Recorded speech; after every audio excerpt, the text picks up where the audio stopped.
Welcome to Podtendo, a Nintendo podcast, where they analyze, reminisce, and replay the glory of old Nintendo games.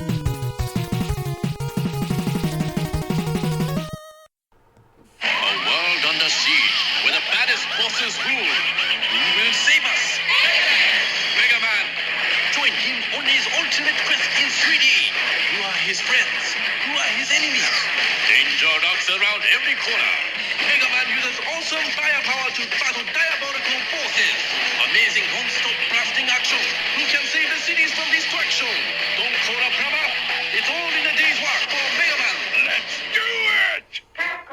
Hey guys, welcome to the Podtendo podcast, where we analyze, reminisce, and replay the glory of old Nintendo games. We can be contacted on YouTube, leave us a comment. Podtendo@gmail.com is a place where you can email us to get feedback. If you check anywhere else, we're probably not looking at any of our socials anymore. That's how we roll. We're a review, retrospective, pop culture Let's Play show. So we're going to be touching a little bit on all four of those aspects. I am your co-host, Mick. I'm joined by Tyson.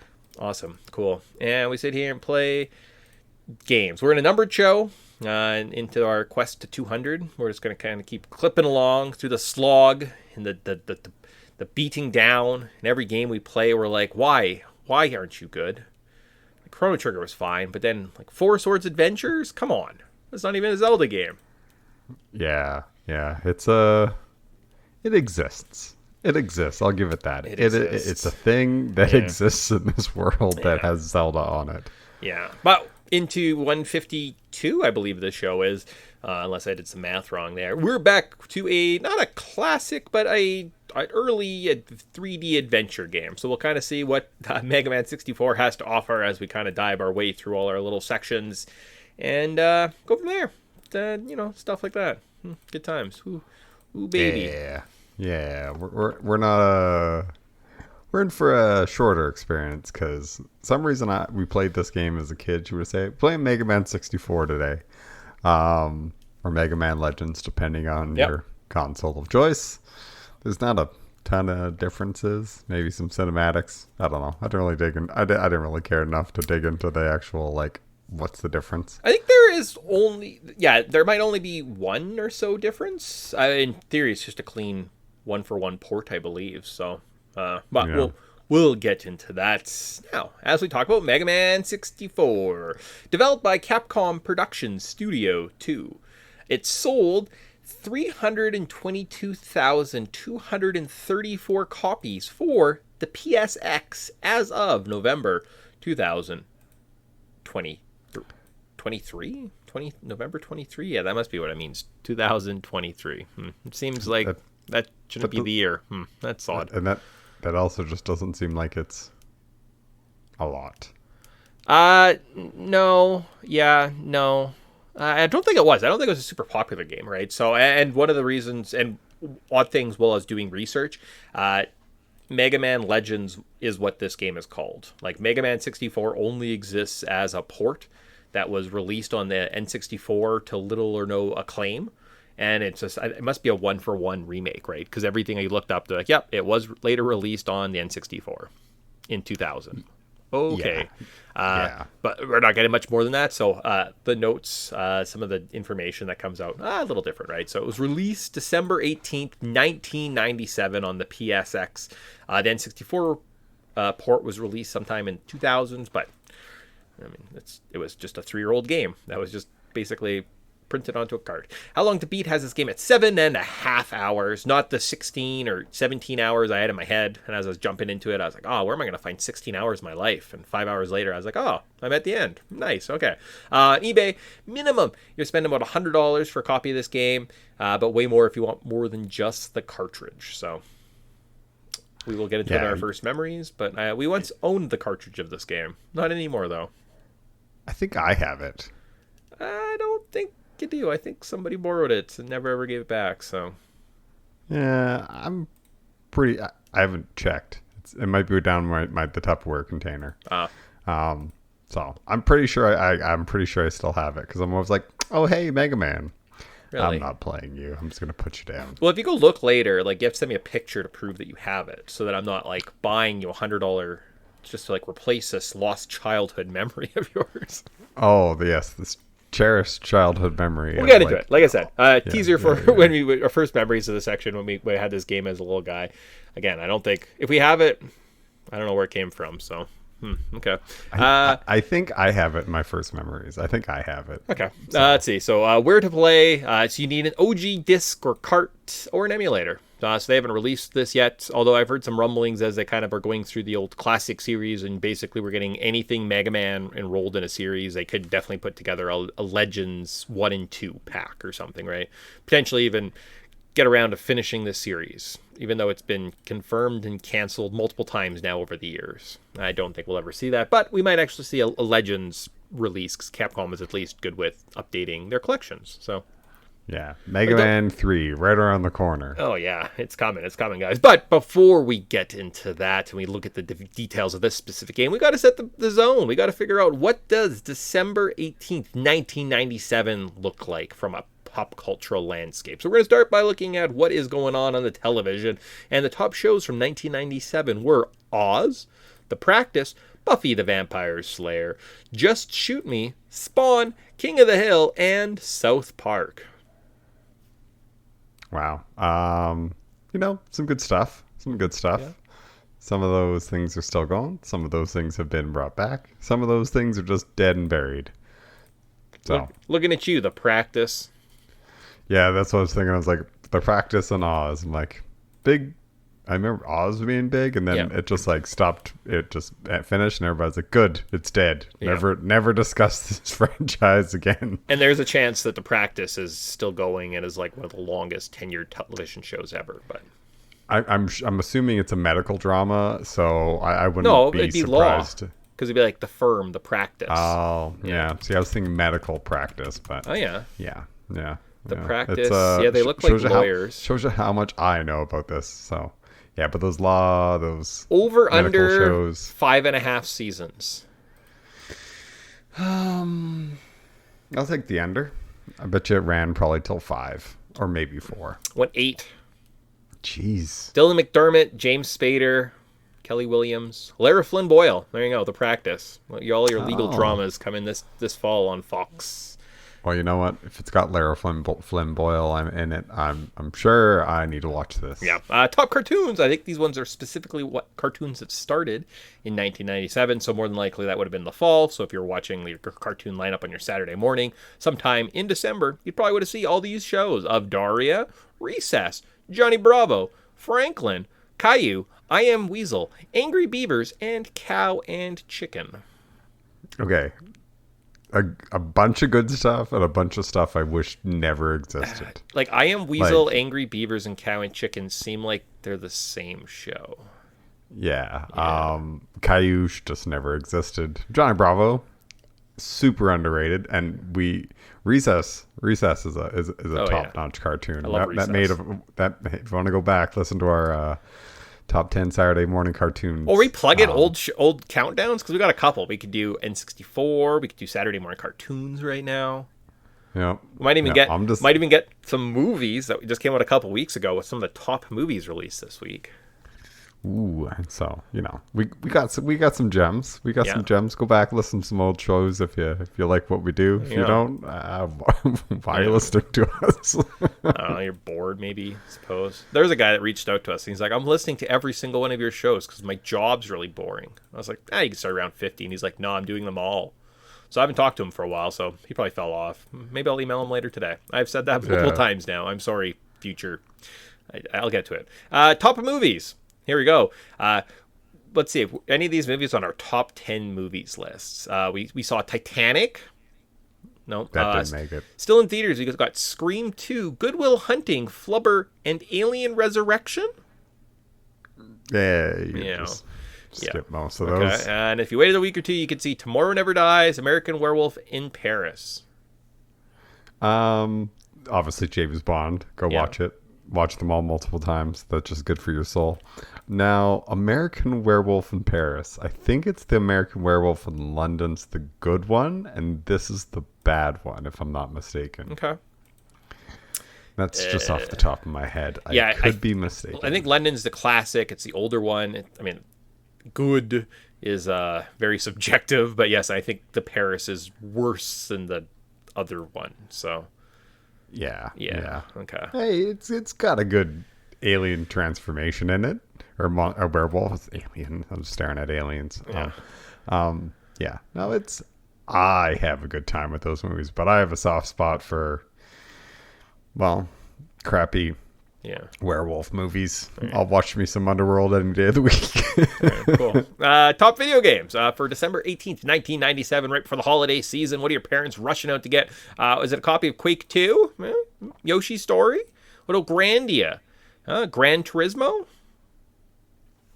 No? Okay. All right. Nah, you're probably fine skipping these. Yeah.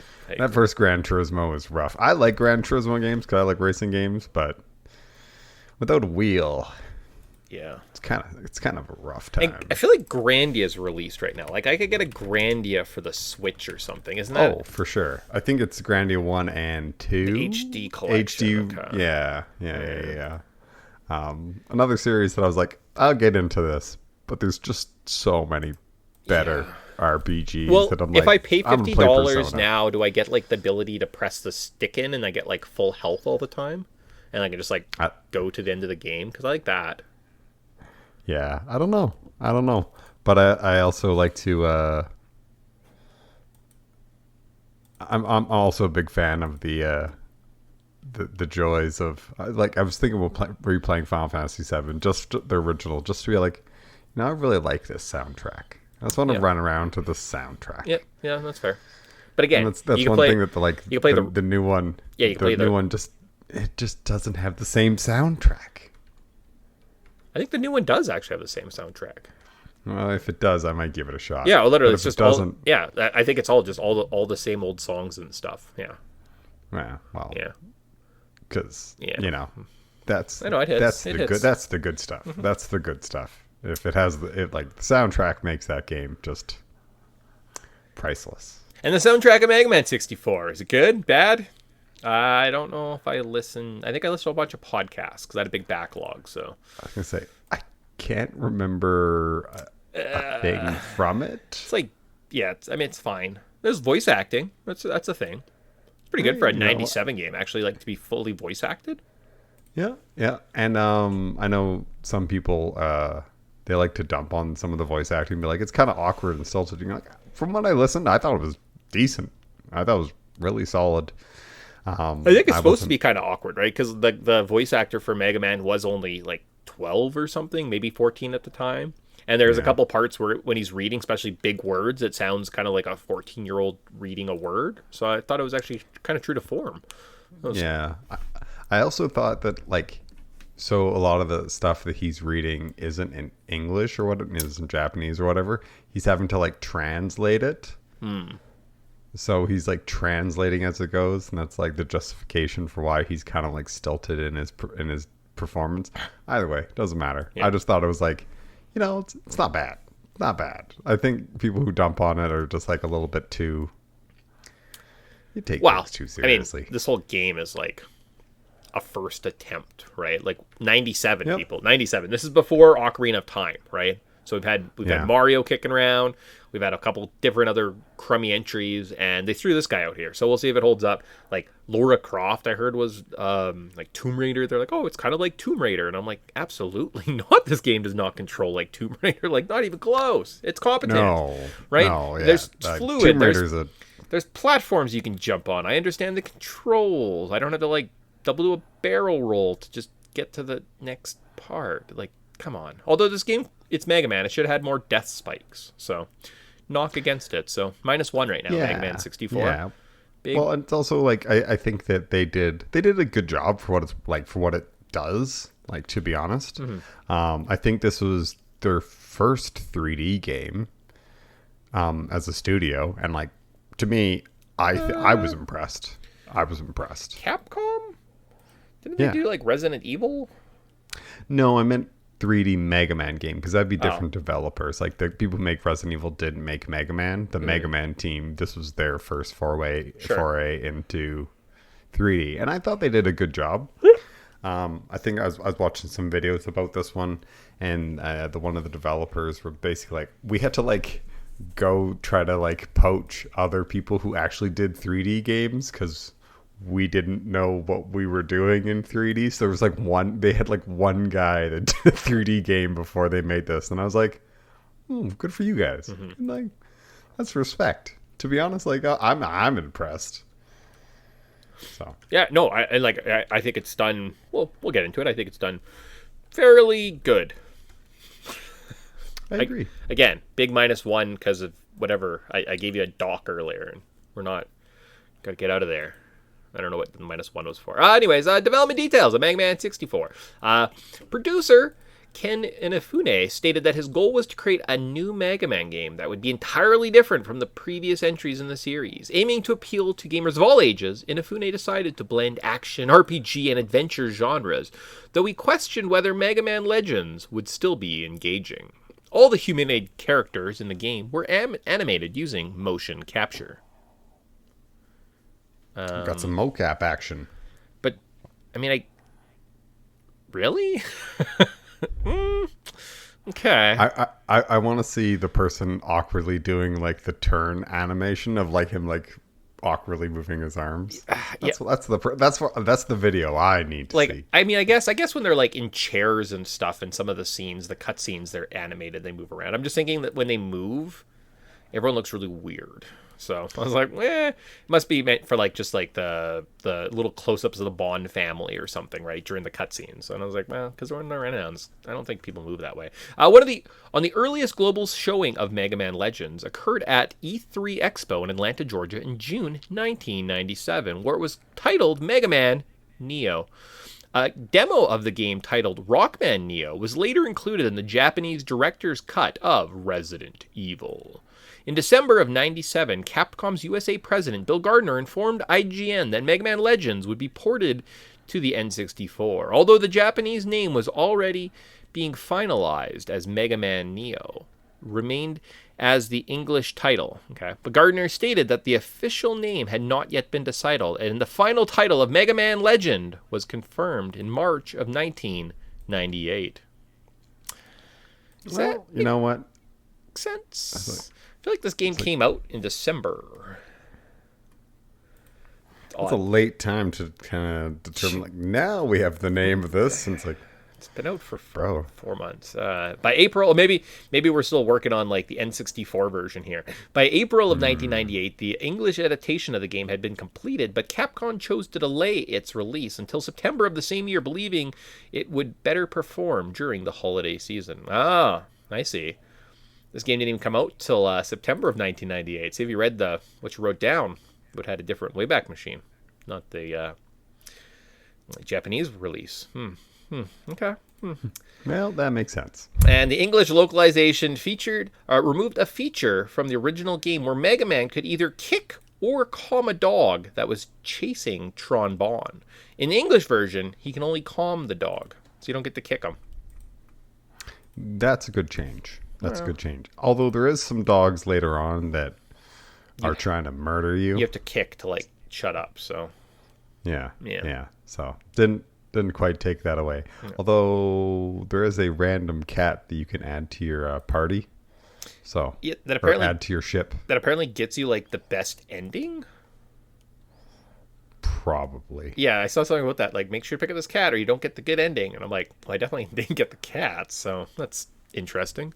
But little was known about kind of the development, why they went about this, where the backstory was coming from, what they were pulling from. It does seem kind of like that's about all the information. Some of the videos and research I was doing, I didn't get much further than kind of that in terms of where this game came from, right? So, like, simple as, let's make a 3D Mega Man game. That's probably what happened. So there you go. Cool. So the controls of Mega Man 64. So you move around with the joystick. A jumps, B shoots. C left is your sub-weapon. C down interacts with the world, so doors, chests, NPCs. C up is your map. You can customize your Buster Cannon stats, improve your sub-weapons. You can purchase armor upgrades, find new items that improve your stats, your movements, and purchase more health. Z and R help you strafe around the world, and you are tasked at defeating enemies and collecting gems. Yeah. Yeah.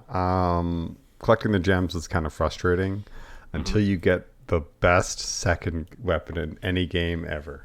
Vacuum. The vacuum. Yeah. Yep. Like I'm not a clean freak, but man, did I carry a vacuum with me most of this game. Well, yeah, because otherwise they're just all scattered, and as you're trying to run out, like you never have a time to get every single gem. So it always just seems like kind of like a waste what you're leaving, collecting gems. Although I don't know what happened on this playthrough, but I had like 3 or 4 sub weapons. So I don't know if I was just missing things in ruins. I think I was getting kind of like key items and just moving on to the next area without doing like fully exploring. Yeah, they'll do it. They'll do it. Yeah.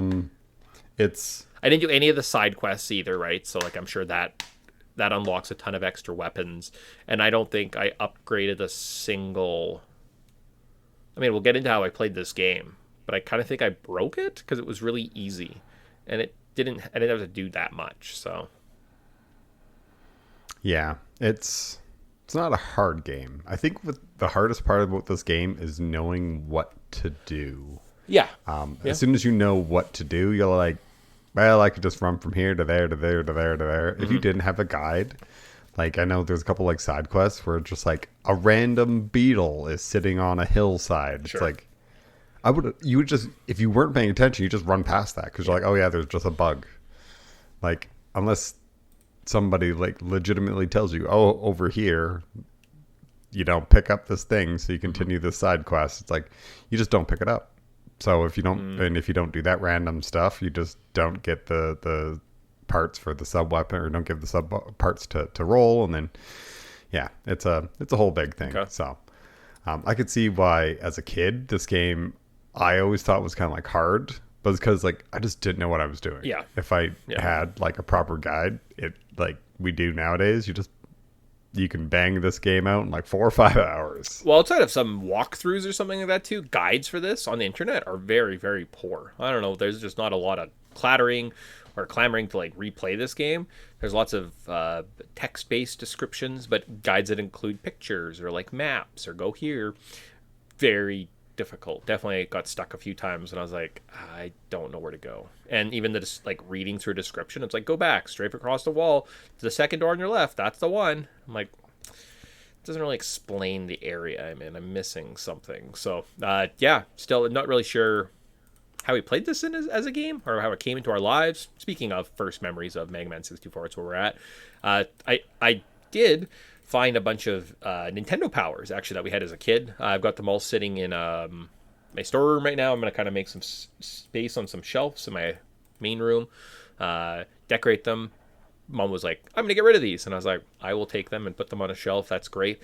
So I wonder if it was around that time, right? 99, 2000 is when we had Nintendo Power. So I wonder if Mega Man 64 was like shown and was like had like a guide section throughout the magazine, and that's how we kind of beat this game as kids. We kind of used the Nintendo Power. I don't know. Yeah, I can't remember when we were really into using like game facts.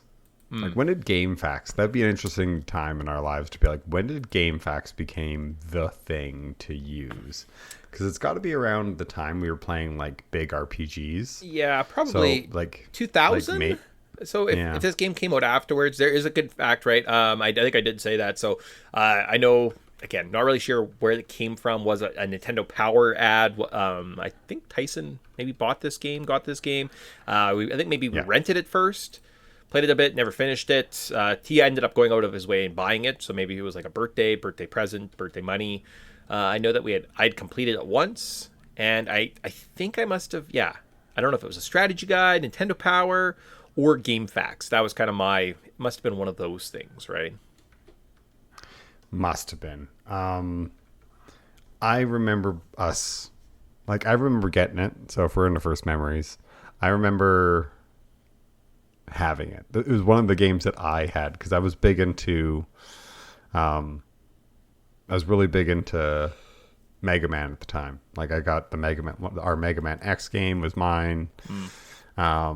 this game was mine. So I was really big into the Mega Man universe. It's funny how like it's switched nowadays, where you're more into the Mega Man world than I am. So It's true. interesting. But I definitely like. So I remember getting this. Not how I got it. I remember having it, and just really being happy with it because it's an open world. It was cute. It's like it's very very anime, and I was like I was always kind of in anime, so Sure. definitely one of those ones where you're like, yeah, I see the value of these games. Yeah, okay, I maybe in a appreciate world them. where we're getting into like Japanese RPGs, right? Those are kind of big in our lives. We're like love with the Dragon Balls and oh my god, Gundam Wings coming on, and you see this kind of like anime looking Mega Man guy. Sure, it according to my like crappily written notes, potentially it came out. Oh no, that was 1998 September. But if we follow that one awkward sentence, it did sound like kind of maybe it came out in September. So maybe it was one of those things that released around your birthday, took some birthday money. Mega Man 64, bada boom, bada bing. I believe what happened to our copy of this game, though, is I lent it to a friend, and I never saw it again. So. Yeah. I'm so sure we have it. Okay. I'm pretty darn sure that it's Well, if that's the sitting down case, in the- then it definitely was. So at one point in time, I also know I borrowed someone's RE2 Yeah. and never ever gave that back. Like I still own that. So I just always assumed it was balanced. Like I got RE2, but I gave it Mega Man 64. Bada bing, bada boom. But if Mega Man 64 came back, that means later in life I definitely shizzled my way back into that one and broke the balance of the universe. So cool, neat. All right. Well, you were probably like, this is actually my brother's game. Can I have it back? Again, if you find it, that's amazing. I'm glad that I got it back. Good for me. I'm so 90% sure I have it because All right. I'll check it. When we're done All right. recording. So exciting. Such an exciting end to our show. That's it. So kind of the story of this game. Although, now that I have these Nintendo powers, there's a part of me that kind of wants to put them all in like order and like go through them and look at them. I don't know. There's people who still collect them.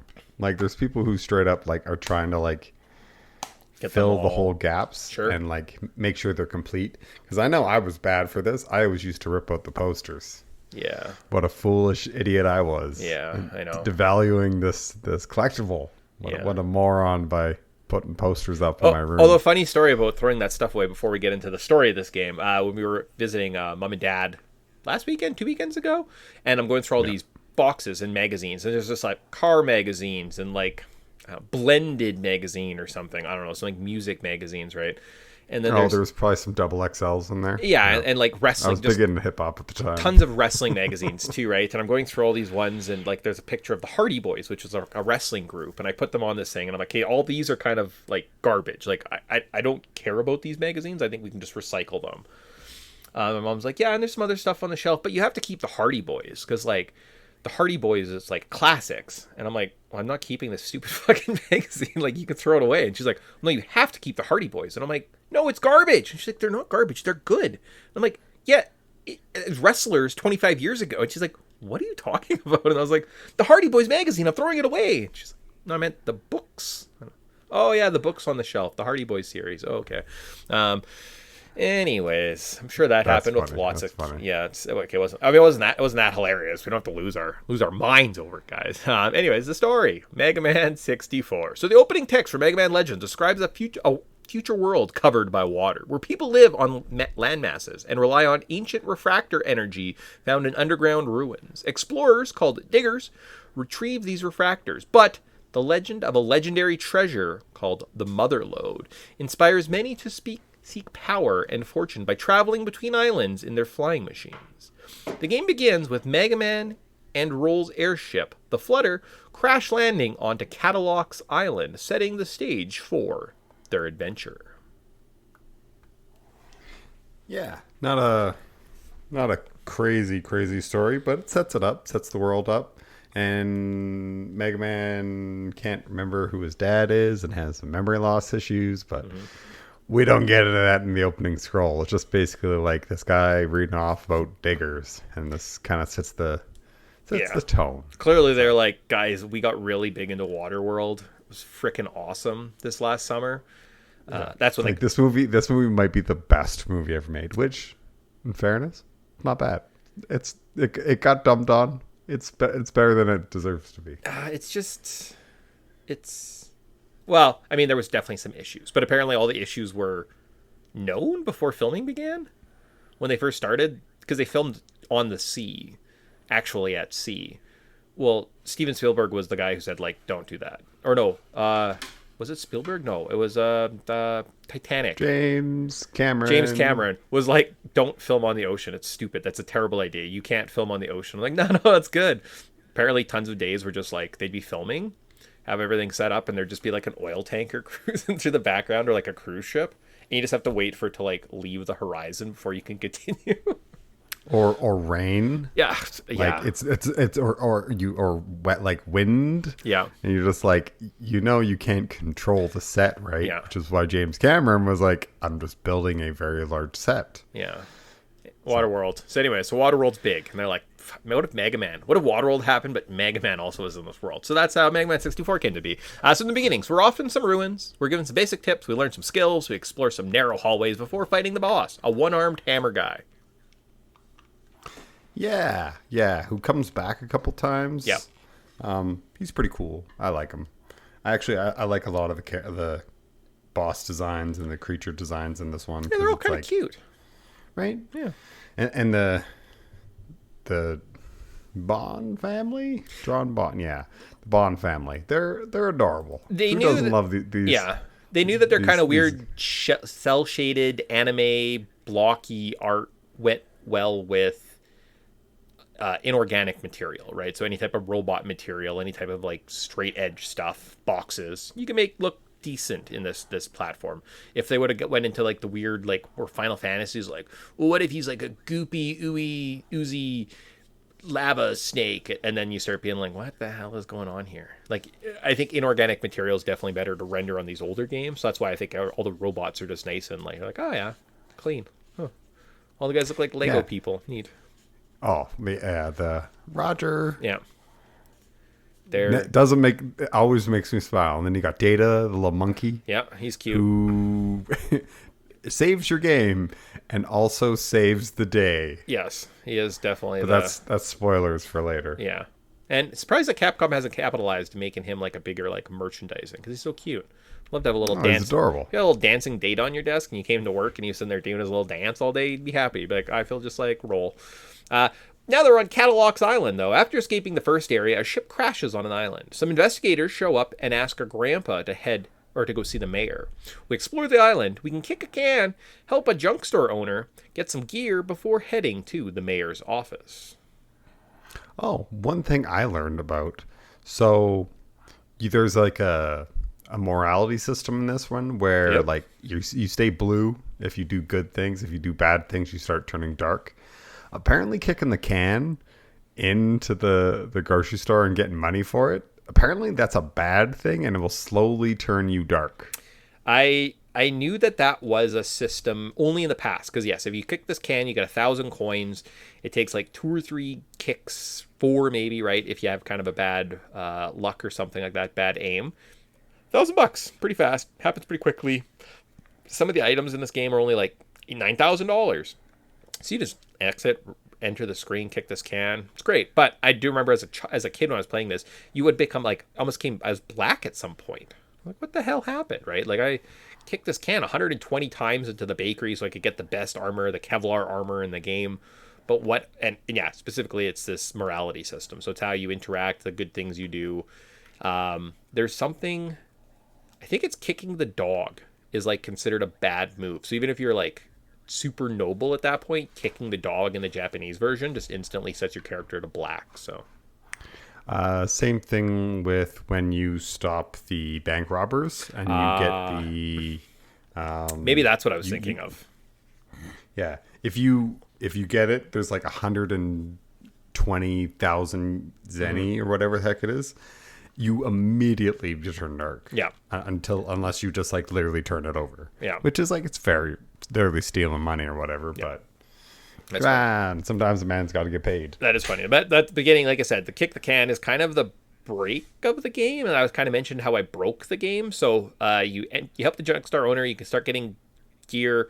I got a part upgrade that gave me like +2 attack on my Buster.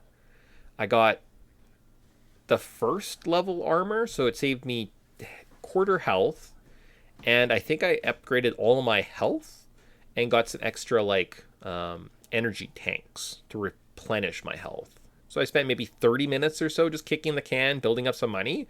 I was like super overpowered and just beat the game basically with my like Mega Buster. After this point, I got 3 or 4 other upgrades and just like cheesed the game. So the game's about that hard. Yeah, and it's even the end boss strafe, jump, Yeah. shoot. That's exactly. This game is just literally strafe, shoot, jump. It's over pretty quickly. The second game, I did watch a retrospective on Legends 2 because I was like, where does this go? I wonder what happens in this series. Lots of the bosses actually are almost strategized against that.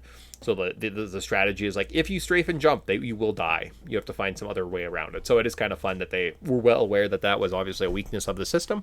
But we're going to make advantage of it. Take advantage of it in this game to make it easy. So the next part is Invasion of the Lego People.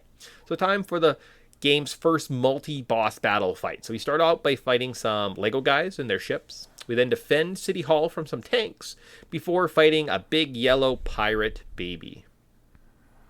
Yeah. Bon. Yeah. Oh, we Yeah. actually think we fight Tron Bond too in there. So there's 4. There's kind of like 4 in a row, right? So you have to fight the 3 Lego guys. You fight the ship. You get the key. It's random which of the 3 ships you destroy. Then you fight Tron Bond in a bigger machine, and she destroys a bunch of the buildings. And if you're going for like 100%, you don't want to get a lot of the buildings destroyed. So you want to be kind of quick, painless, try and keep her from destroying stuff because you'll have to donate more money back to the island to repair it in the future.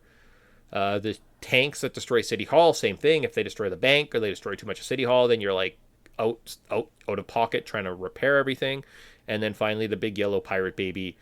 Apparently, his missile attack, if you run towards him, all the missiles miss you every time. So Yeah. Meanwhile, I was just like tanking them and like trying to fight for my life and almost died. Like came very, very close to dying.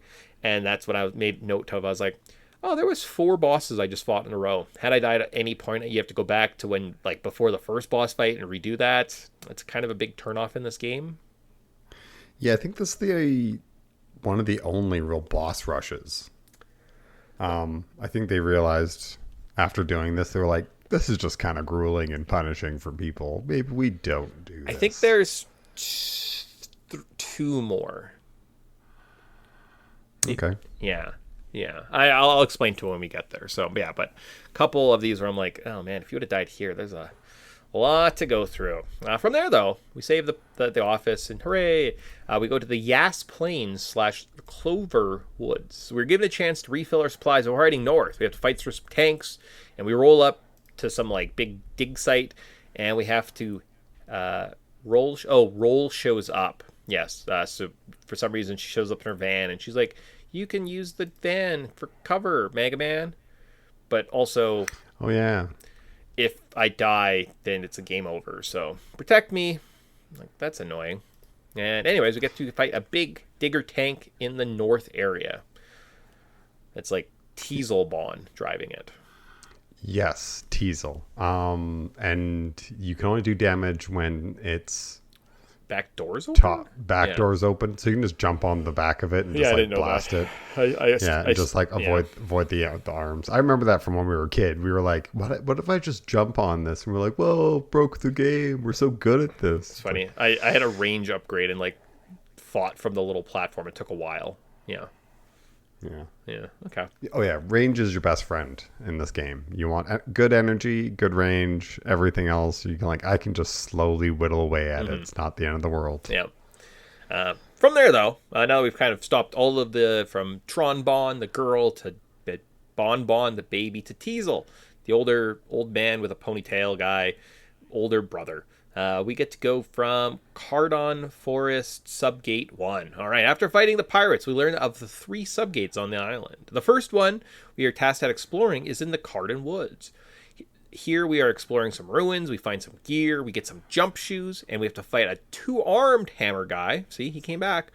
Although I didn't realize this was the boss, so I just kind of killed him and kept exploring. It wasn't until afterwards when I was reading some walkthrough notes, and I was like, oh, that was the boss. Okay, that makes cool. I feel like I think I had a power or something. It was like a +4 power attack plus another thing that did like +2 plus some range and like a sniper upgrade or something. So I was doing max damage, and I was just using my buster gun and blowing most things away at this point. Yeah, that's the best way of doing it, to be honest. And I like how this game's not too punishing. No, it's just like you just figure out a little mechanic and move on, explore some stuff. Maybe you got to come back once you get a drill arm. Oh my gosh, and that's about it. Not only that, but I only have 4 more notes, and then we're done with this game. So yeah, it's when I was like looking at this, like you do this part, and I was like, okay, yeah. We're just kind of getting going. It's like do these 3 more things, and you're at the final level. It's like, wait, what? Like how is this so over? Well, and it's so funny too, right? Because it's one of these things. I had a similar experience. We played Mystical Ninja last year, right? Where I remember playing the game as a kid, but you don't remember every part. I'm like, I kind of remember there's like a northern village and there's snow, and at some point you have to go underwater and there's ice. But that's it. Like, it's like very kind of. But there must be other scenes. Oh yeah, I forgot about this part or this whole level or like this, castle.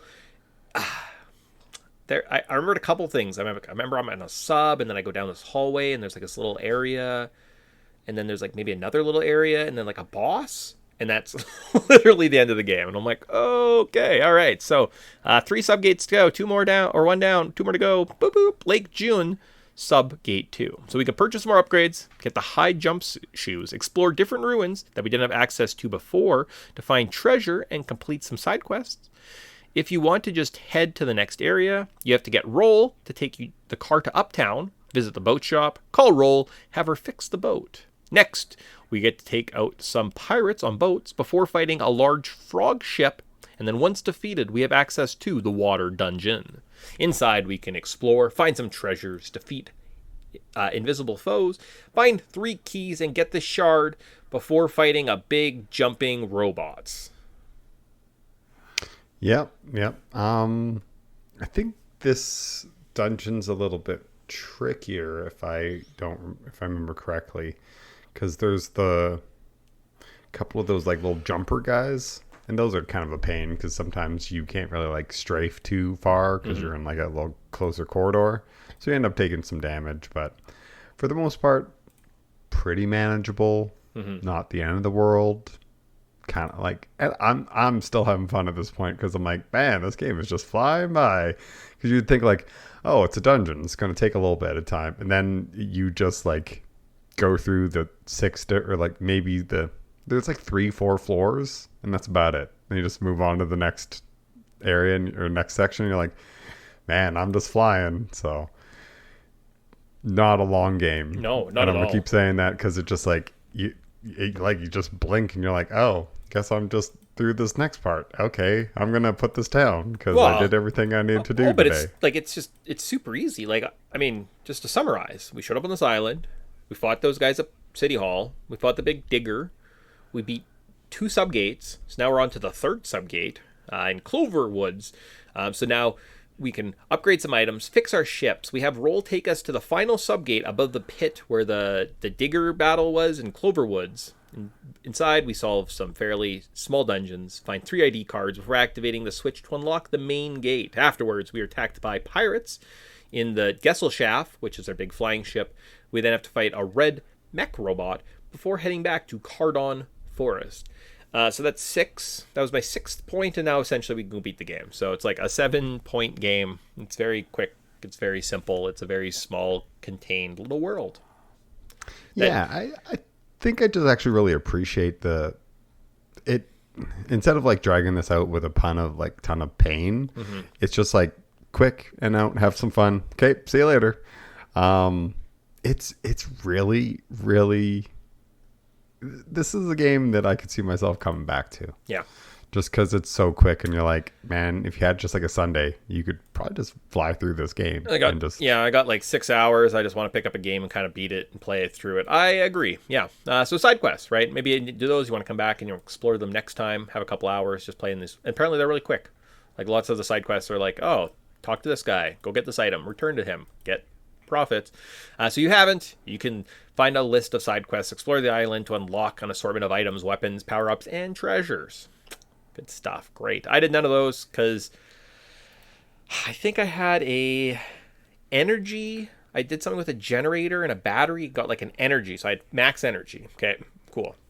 I got max damage output. I got like good sized range because I have like a sniper scope. That was my upgrade. I had the level 2 armor.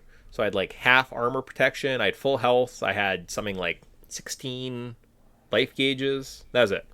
Helmet. I didn't even have the skate shoes. Somewhere in I think the water level at the lake, you can get like these little boots that give you like rocket boots. I didn't find them and just moved on with my life. Yeah. Well, and honestly, like a lot of the mini games and side quests, like you just kind of get more parts for better sidearms. You can get the instant kill thing, which is fine, but it just takes forever to level up. So unless you really want to grind out this game, like there's not really a ton of incentive to just sit around wasting your time. You can just kind of like just do what you need to do, move on with your life. And I am so thankful for a game not wasting my time. 100%. Under 6 hours, I think I'd beat this game. Like I was with my builds ready to go fight the end boss in under 6. And I was like, let's see what happens. And I beat him. And I was like, all right. No, it's a big commitment, which is definitely very, very much appreciated. So at the main gates, you explore your way down a spiral hallway. You meet technically you explore down the hallway. You unlock 3 ancient sky cities. So from there, you go up. You have to fight the bonds again in kind of like the industrial part of the city. One of the tougher battles, because I forgot that you can press R and Z to lock on and like move up. So if you just run up behind this big robot, unload into him, it goes really quickly. If you're trying to not do that and like jump and shoot, it's an incredibly painful battle and you lose multiple times. I think I died to that big stupid robot many, many times. But with that, we then explore the city. We find these 3 gates, which essentially is like a room with a space roof. You fight all the enemies, you kill them, and you unlock a key. That's it. Yeah, I found the only tricky part about this one was that boss battle because it kept trying to lock onto its feet, and you need to hit its spine. Yes. So I found that it was actually more of a pain in the butt to have the lock-on feature than it did to just manually aim. So I was like, man, this is the toughest part, and it's not because it's it's just the lock-on feature is fighting me right now. So that's the toughest I had in this game, is that dang lock-on feature was just not being my friend. Oh, and it was really, really brutal. And yeah, like I was like, wow, all I got to do is like those couple other like space sky areas quick and fight the end guy. Maybe I'll just watch a video. Like I almost quit because I died so much. And finally I was like, no, just go sit down, heal, save, do whatever you need to do. And you can do it. It's not that bad. So now that he's down, we've unlocked kind of the 3 gates. We have the 3 keys. We can now unlock the main door, head to the bottom of the stairwell, meet Mega Man Juno, who is wanting now to cleanse the population of Cadillac Island. So we get saved by the pirates. There's a couple more Reaver bots before we fight the end boss. But first, you talk to Data, who mentions that you're more powerful than Juno, that he is our data bank, and soon he'll reveal everything about our past. The boss, Mega Man Juno. You strafe and you shoot. Yeah.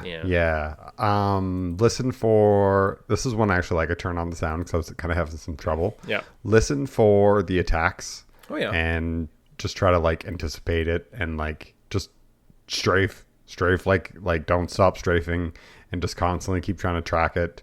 You're going to spend a lot of time with it not being in your screen. So that's why I found listening really came in as a really handy thing, because I could listen to what was happening. He had those 2 rainbow laser attacks. And he's like, come here.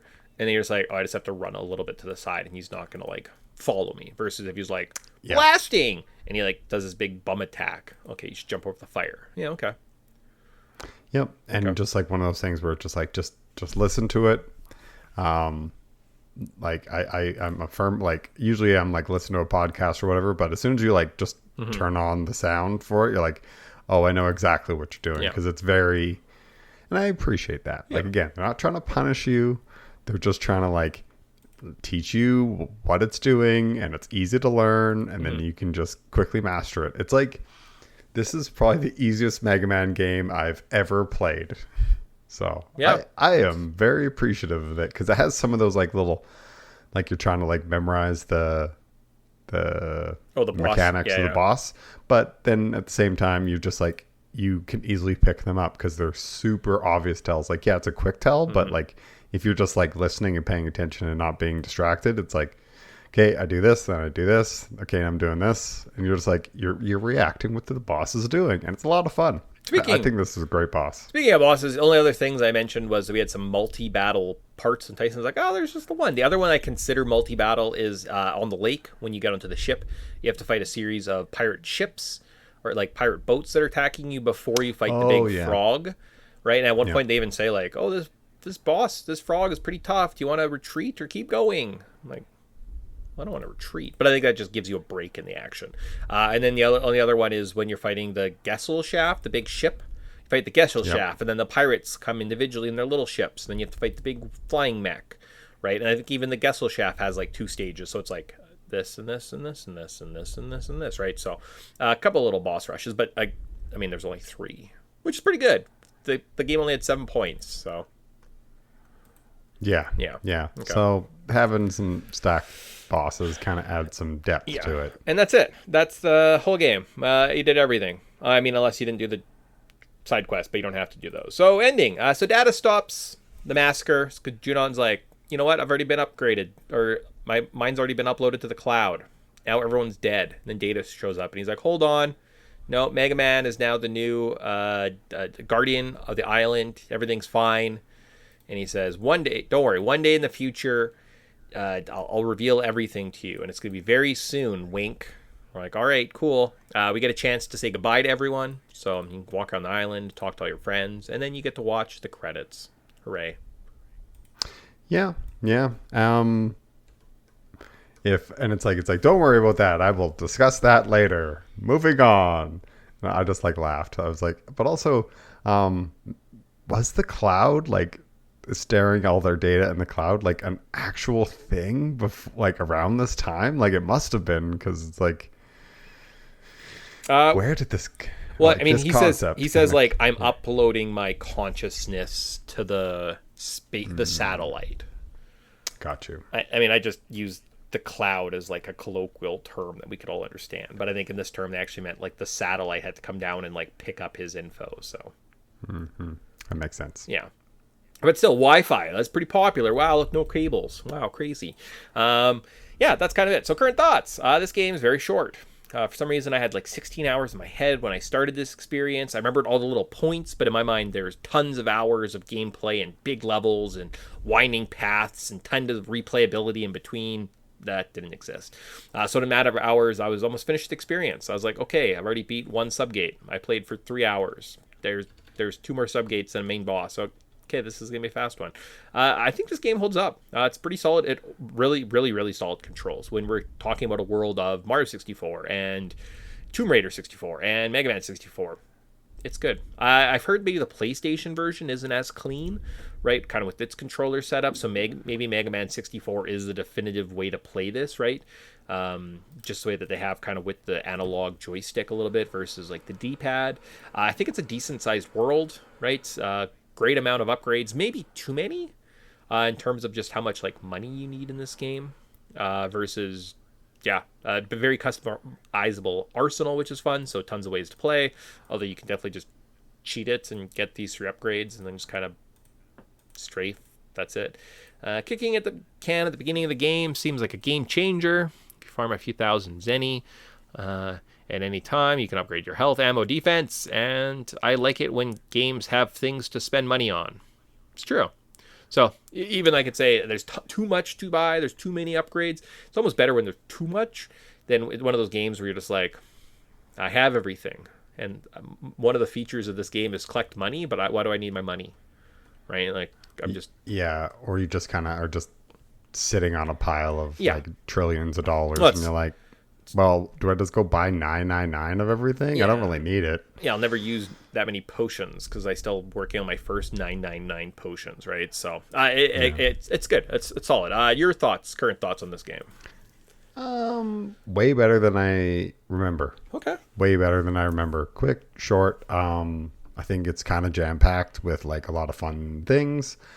Yeah, I had a blast with it. I didn't feel like it was a grind or a slog at all. It was one of those things where you just kind of do what you got to do, move on to the next area. I think that even some of like a lot of the collectibles just more money.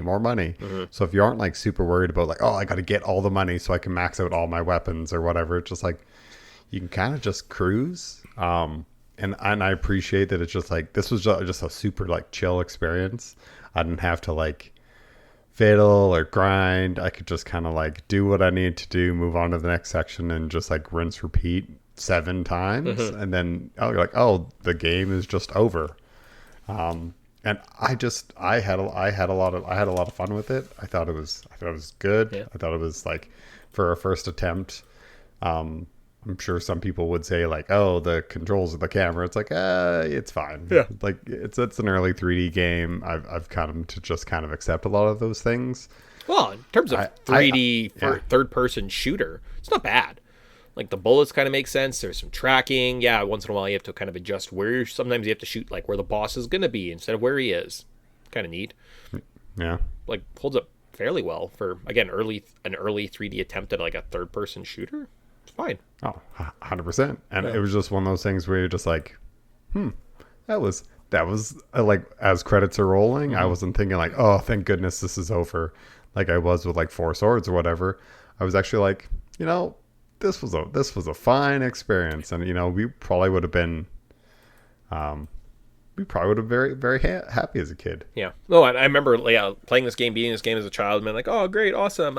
Speaking of kind of how we feel about it now currently, it's been a while since I played this game, right? Since I was a child. I did have it on my top 10 N64 games list. However, I had it at 9. I think the only addition I would do after playing through it is I would probably move it to 7 above Star Fox and Bomberman. So it would be my 7th best. I still don't, I think Ocarina of Time, Mario 64, Mystical Ninja, Diddy Kong Racing, Majora's Mask, Paper Mario, and then Mega Man 64. I'm feeling pretty comfortable with that. But I don't think I was that far off having it on 9, right? Kind of did take a little bit of assumption. I was like, I think I like this game. I think it's good. But I could have played this and been like, oh, it's an awful, awful experience. Like, how do you survive these controls? But I think it works out actually pretty well. Yeah, that's fair. I'm trying to see if I can actually just scroll up and see what I put for my N64. I see your list, but I don't see mine. It's weird. No, there. I think that's it. Yeah. So, Ocarina of Time, Mario 64, Majora's Mask, Paper Mario, Smash Bros, Mystical Ninja GoldenEye, Mario Golf, Perfect Dark, Conker's Bad Fur Day. Then Diddy Kong Racing. Yeah, I think this would definitely want to made my honorable mention. I think I had this down at 19 of my list because I was ridiculous. Yep. It's definitely above Pokemon Snap. Yeah. Definitely above Mario Party. Yeah. I would consider it above Resident Evil 2, the original one. Yeah. I think it's probably better than The World's Not Enough, better than Turok, better than Star Fox, better than Tony Hawk 2. So yeah, it's sitting down in 12 for me. Okay. It's done a bit of a runner. There you go. Nice. Yeah. Couldn't beat Mario Golf though. Well, sorry, Mega Man. Yeah, but that's because that's a definitive Mario Golf to me. Okay, that's fair. That's fair. Cool. So that positive Mario 60 or Mega Man 64 experience. Very fast, clean. You're gonna be like, wow. I mean, I think Legends 2 is a bit more. I was watching a video and the guy was explaining everything that happens. In a certain part, I was like, I don't know what this guy is saying. Like, it's just so many random nonsense words and made up characters that I was like, it's much more complicated. So Mega Man Legends 2, much more of a in-depth experience. This one, it's fast. clean. Yeah, we talked for about a sixth of the time it would take to beat this game. So what would we change? All I said was, I think it's fine.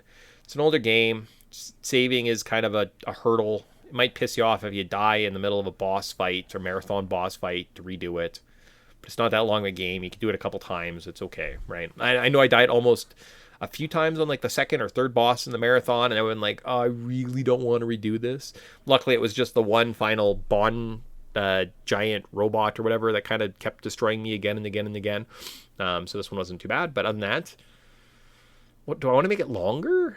No, I think the length. I think it's like shortness is one of its charms. It's kind of its quaint little charm of this game. If you made it longer, you would just be like you'd be wrecking the formula. Yeah. See, now I think the only thing I would really change is just an improved lock-on feature. Sure. And just like maybe a little bit easier strafing or some modern controls. But other than that, I think it's excellent. Okay. Like it doesn't really hold your hand when it comes to like exploring. You actually have to like go around and like check on things. And yeah, to me, it's like this game is probably one of the strongest on the N64 and kind of this generation. Like it did a great job. I had a lot of fun with it. I know I was playing the medieval remake or re-release. I was playing the Soul Reaver re-release, and it's like, yeah, these games are like epic and they're kind of going for a bunch of stuff, but just kind of like sometimes just like overwhelming and just like not, it just doesn't scratch that itch. This was a wonderful experience that I'm like, I could easily see myself going back to this and mixing it in every now and then because it's fun. This is the fun time. It's quick. You could beat it in a day. So this is like a perfect like rental, pick up, finish it, put it down. So nice. I was very, very satisfied. Sweet. Awesome. Sweet. Pew, pew, pew. Are you buying it? Yeah. So one of the popular, so this is our kind of fan theory section. Look, again, not a lot of people talk about Mega Man 64. It's fast. That's probably why. You forget. You probably don't think, you don't sit with it very long. You're like, bye. What was Data saying? Oh, we don't know ever? Oh, okay. So are you buying it? So one popular overarching theory suggests that the Mega Man series, especially the X series, functions as a dream sequence for the original Rockman, leading into the Legend series where Rock finally awakens and enjoys a more relaxed existence. I like to think that's the case because Rock, like Mega Man, he deserves a break. Yeah, he was like those original series. Like that man was stressing. Although if he wasn't a robot, he'd be sweating. Although technically, I think if you listen to what Data says, he says you're like a sweeper unit or something. That was your original programming, not a digger, and you were meant to go after other misfunctioning robots or something, Reploids. So essentially, your job was the Mega Man X job. So maybe there's a world where like Mega Man at the end of X or something, somewhere in the future, you become this. I mean, also the fact you have like a previous past. Again, we're not sure what happens. Oh. And then, not sure. What about the Dr. Wily's fishing shop?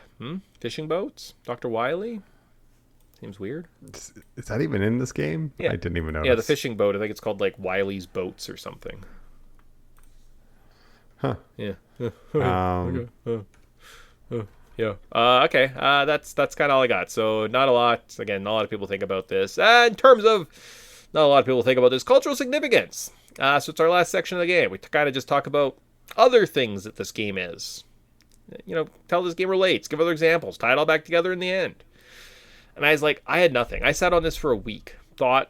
Used my little brain, and I was like, I don't know, video game spin-off series. Do we chat about that? I don't know. It's because what is Mega Man Legends? Mega Man Legends is the Capcom's 3D attempt to is their attempt to make a 3D game of Mega Man, but not tie it into any other existing series. It's just there. So my comparison would be Castlevania. Okay. Oh yeah, Castlevania classic 2D side scroller that jumped to 3D and just struggled. Just struggled. Okay. This game made a 3D jump, and they tried to do it fun, contained, not too long. They made some little callbacks, but they kind of made it an attempt at a fresh series. So what are some other 2D series that jumped to 3D and either succeeded or struggled? Obviously, you got the big ones like the Marios, the Zeldas, the Metroids. Sonic struggled for a long time there. Yeah. Kind of maybe never figured out the whole 3D world of it. Yeah, I think you could definitely argue that. I argue that this one did a great job of it. So, what are some other ones off the top of your head? Other classic game series. I guess like you got your Metal Gear. Metal Gear was a top-down one, and then Metal Gear Solid came out. So there's another one. Yeah, but was that like, I think Metal Gear Solid is closer to Metal Gear than any of the 3D entries, right? Because it is just very, like, you go back to that game, it is very grid based. You're just like on that 3D grid, right? Like, I mean, Final Fantasy, like, you really think, is there a big difference from Final Fantasy 7 to Final Fantasy 4? Yeah, minus the graphics, the gameplay is very similar. Yeah.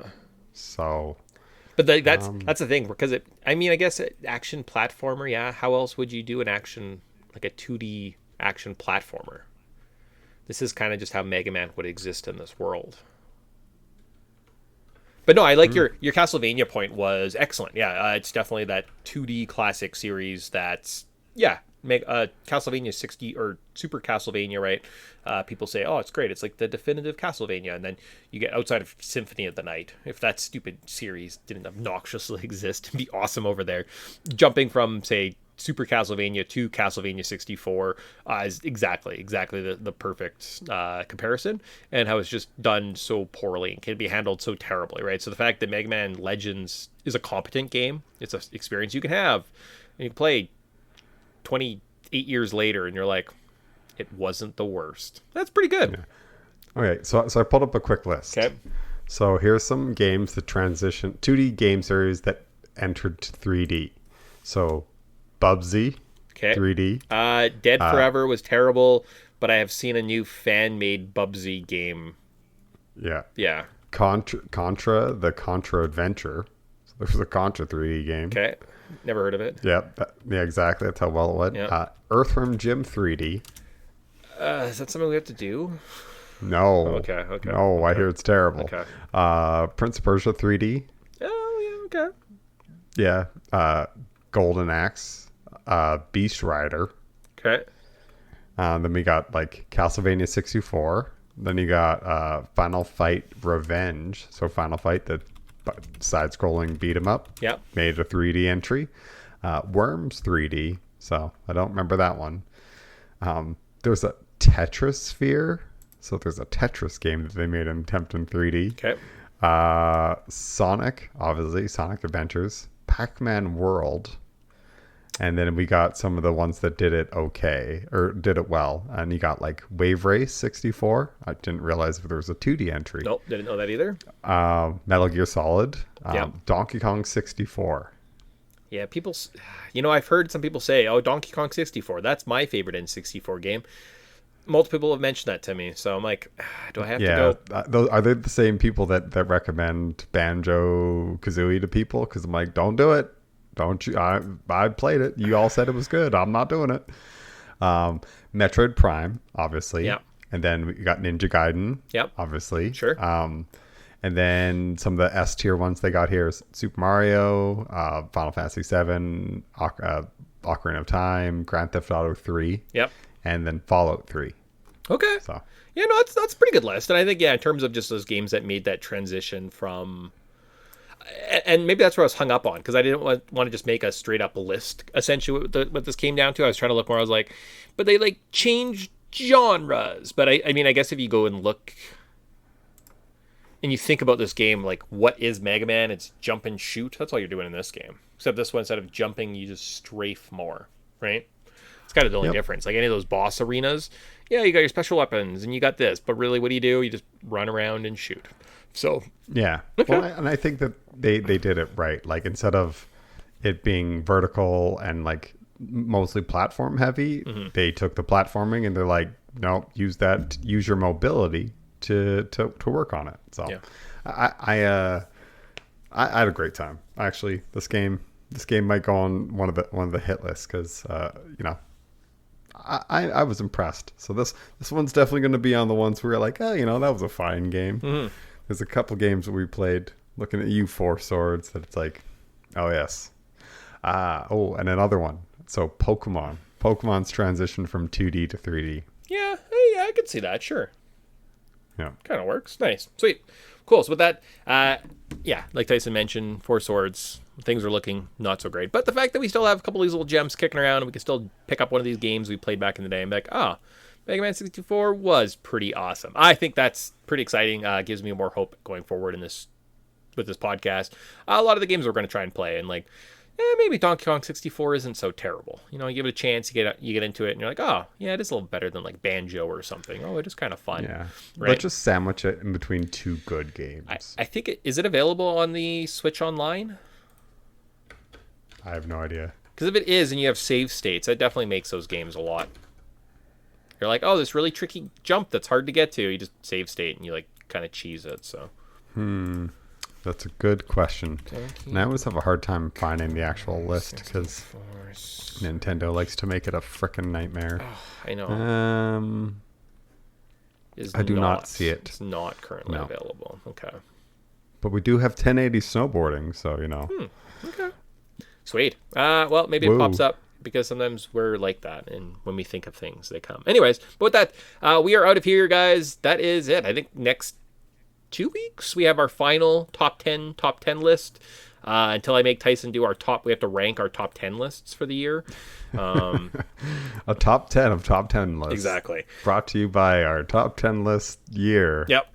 So we're doing that. I think we've got a couple, another top 10 list, and then we're right into Scary Spooky Month for a couple games, and the month of Mario, into the end of the year where we're playing Donkey Kong 64, or maybe I make Tyson play Donkey Kong Bonanza or something, or, yeah. Or I make Mick play Claire Obscura. An RPG, really? That doesn't sound like... Is there grinding? Yes, but it's good. But it's good. I would consider... I would have much more fun playing that than Donkey Kong. Collectathons are not my thing right now. Oh, Bonanza's pretty fun, though. It's good. It's yeah. Or I'll make you play Persona 5. It only takes about 100 hours to beat. Again, that just sounds so obnoxious. Like any RPG at this point, though, you're like, want to do this? I'm like, I have like no desire to play any RPG at the moment. It sounds See, and that's like that's so funny, and that's like all I'm playing. Cyberpunk RPG, Witcher RPG, Persona RPG. It's all I'm playing nowadays. Huh. Weird. So, Yep. Yeah. Anyways, well, that disgusts me. Me. Well, Unlike Mega we'll Man. mix it up. Yeah. We'll become a Battlefield podcast randomly. Sounds great. I'll make Mick play some first-person shooters until he hates me. And RPGs. That sounds. Yeah, that's how Podtendo ends. That's the day we died. So That'll be the nail in the coffin. Yeah. Anyways, with that, we are done. We're out. We say goodbye, and talk to you guys 2 weeks. Top 10 video games, I think, is coming out. Fun. Ooh.